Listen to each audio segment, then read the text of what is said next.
In the late 1800s, Omaha, Nebraska was a booming western city that was soon to become #1 in the world in livestock meat production.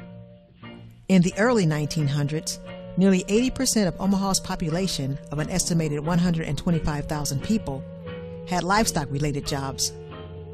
These workers were primarily of European descent, and from 1910 to 1919, their participation in labor strikes and the First World War left many vacancies at the meat packaging plants.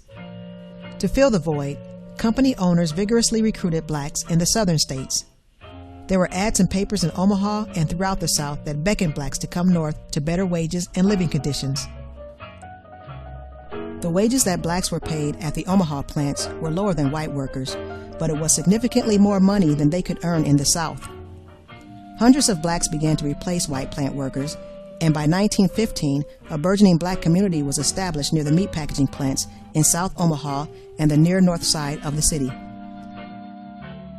A new African American newspaper called the Monitor began circulation in the summer of 1915. The Monitor was published weekly with news stories, columns, and advertising that was vital to establishing a strong sense of community among blacks in Omaha.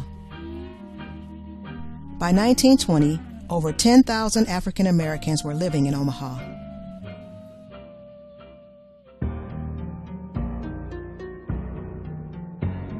Because of the rapid growth in the African American population and employment situations at the meat packaging plants, racial tension began to build in Omaha. This tension culminated in the summer of 1919, when one plant worker in particular met a horrible fate. This was the period of red hot summer.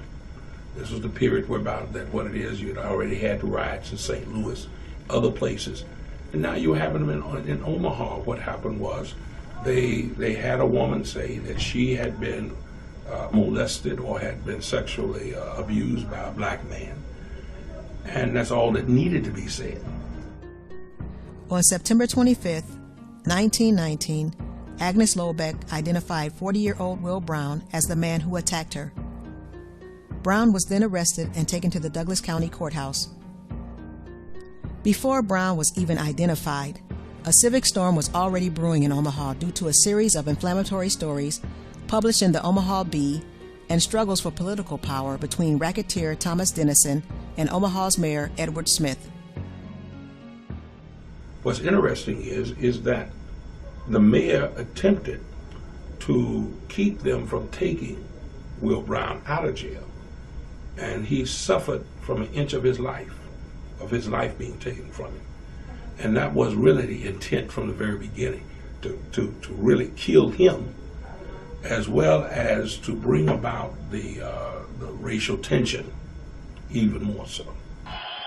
On the evening of September 28, 1919, a crowd of an estimated 5,000 to 10,000 people gathered outside the Douglas County Courthouse and demanded that Brown be handed over to them. Inside the courthouse, a frightened judge and other prisoners sent a note down to the crowd, saying that they would surrender Brown. The bloodthirsty crowd could not wait and rushed into the courthouse to seize Brown.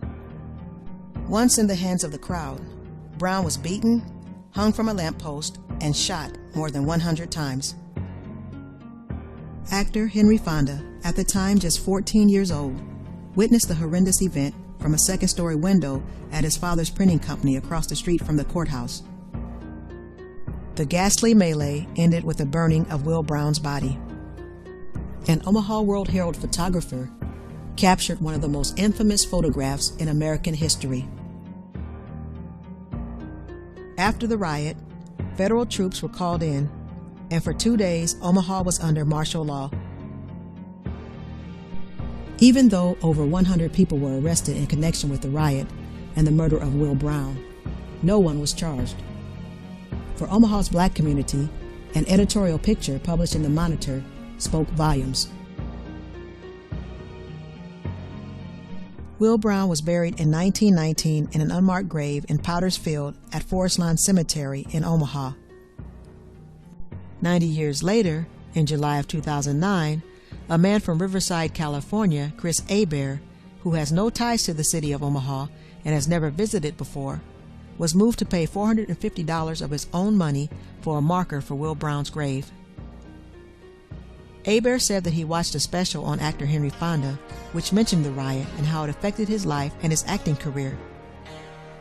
Hebert also said that he hopes people will stop by the headstone and reflect on what happened to Will Brown in 1919, so that we may never let ourselves sink again to this level of inhumanity.